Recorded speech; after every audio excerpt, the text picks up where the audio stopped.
Last time on Fairy Tale, the 100 Years Quest, Erza's battle with Misaki raged on, as despite Misaki's weird power that delivered intense physical damage within the span of just a few seconds, Erza was able to overcome it with sheer determination. But will Erza be able to finish off this strong opponent, or will she fall to this member of Diablo? Let's find out. Fairy Tale 100 Years Quest, Chapter 105, Scarlet. That's how you know it's all about Erza. Ooh, bath time. Getting a little bit of that cheesecake.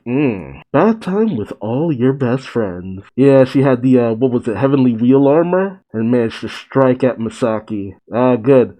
Misaki wasn't able to... She was struck, but she didn't immediately go down. That's right. Despite the fact that in this dimension, the blue world or whatever, Erza normally shouldn't be able to move, but thanks to her magic controlling her armor, she's actually able to move within this dimension. Erza summons her swords, but Misaki manages to shatter them easily. Misaki, in rage, says, "You will not defy my world."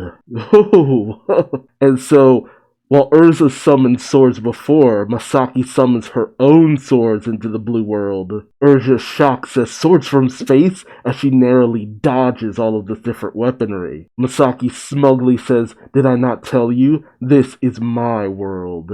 It's all Erza can do to narrowly dodge the swords left, right, and center, as one even manages to cut through some of her already sliced up hair. Misaki sees her opportunity and sends the swords in for a strike as she says, "My imagination becomes power," as Erza is struck by the weaponry. It's all she can do to just parry the attacks, but Misaki knows she has her beat, and with a simple gesture, Erza's armor is cut to shreds yet again, and thus without her armor, Erza cannot move, as Misaki, feeling that she's claimed victory, says, "You cannot move without armor. Now break and scatter." But Erza manages to summon yet another suit of armor with a massive blade.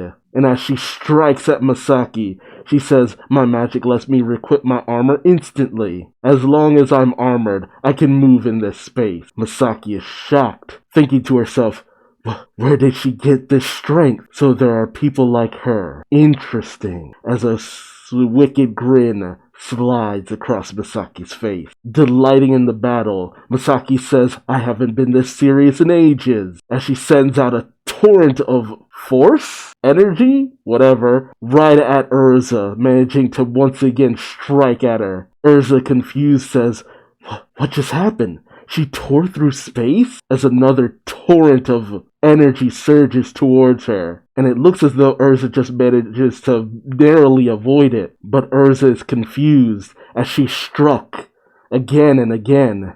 She thinks, "No, it's not that.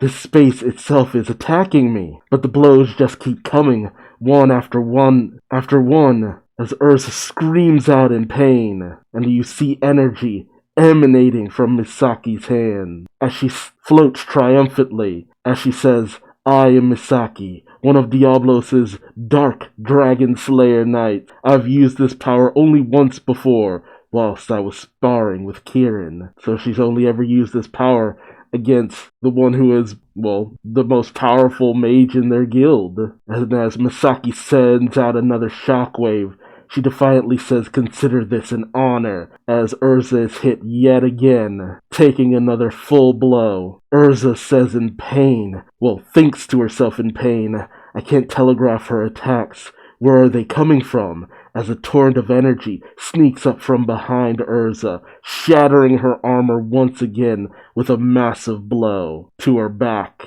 Misaki mockingly says, "Once more your armor is broken," as Erza cries out, "Re-equip!" But Misaki is ready for her, saying, "Did you think that would work again?" As chains suddenly emerge from the space, binding Erza down. Gotta get in that bondage scene. And thus Erza is once again unable to move. Despite Erza's struggle, Misaki mockingly says, "Finally my world is as it should be. This is the end." And as she summons a powerful energy to her hand. She is ready to deliver the final blow, saying, "Feel 24 hours worth of pain." And as she sends out a massive stream of energy, she cries out, "Blue stream!" But Erza's not done yet, as she shouts, "Adamantine shield!" And a shield forms right in the way of Misaki's blast, managing to completely fend off the attack. Misaki is shocked with a "what?" And Erza shouts defiantly, "If you want to restrain a wizard, use magic sealing stones." As a sword forms in Erza's hand, and she manages to adaptly cut through the chains that bind her. And then she shouts, "Requip! Amadora Fairy!" And then she brings magic to her sword, shouting, "Enchant! Heavenly body magic." Ooh, something she's picked up from Jalal. I like that. And Erza rushes forward, energy emanating from her sword, while Misaki is shocked, shouting, "It cannot be! This is my world! How can she?" But Misaki sees something out of the corner of her eye and shouts, "It has eroded." Speaking of the dimension, the blue space, it's turned to the color of her hair. Scarlet. Misaki, realizing how much trouble she's in, thinks, "A scarlet dimension? Her magic power has overwritten my magic?" And as Erza goes in, ready to bring down her sword on Misaki, she shouts, "Let this sword remind you of how you tore off my hair." And Misaki is engulfed in the energy of Erza's attack, Fairy Blade. Meteor. I love that because that's also kind of a reference to Brave Master. If you know, you know. And Misaki, engulfed in the energy, cries out in pain, screaming from the powerful attack. And Erza floats triumphant yet again. See, while I don't completely understand how Erza was able to basically just override Misaki's entire power set, it wouldn't be Erza if she wasn't pulling off the most ridiculous stuff. Like, Erza's able to do the impossible with sheer willpower. And while it's awesome that she's learned heavenly magic from Jalal, I don't remember if we'd seen that before. I might just be forgetting something previously. It's interesting that she's learned enchantment magic as well. And it begs the question, did she simply learn it from Wendy? Or is that the blood of her mother running through her veins? Really does bring forward a lot of questions. Then again, in a series that constantly shows how powerful dragons are, and us knowing that Erza is the daughter of essentially the Dragon Queen Irene, Erza being damn near nigh unbeatable, it's pretty much par for the course. And Fairy Tail remains one of the few series that really do push forward their female characters. I mean, we've had an awesome fight with Wendy, an awesome fight with Lucy, an awesome fight with Erza. The girls have been killing it. And unless Misaki can manage to recover, and I gotta say, if Misaki recovers from this, Misaki goes like up in terms of like my thought process. Like, okay, she is pretty cool, but if she's done, it's fine. That's okay. But another member of Diablos has fallen.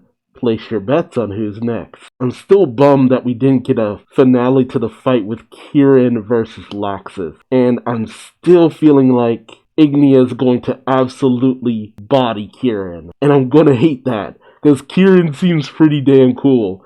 But if Kieran actually manages to go toe-to-toe with Ignia and put up a good fight, so good. That would be so good! So tell me your thoughts and theories for the next chapter. Let me know in the comment section below. If you like this video, feel free to subscribe so you don't miss out on the next one. And until then, I've been Duuz-Diz-Din, and I will see you later. Till that time, bye-bye!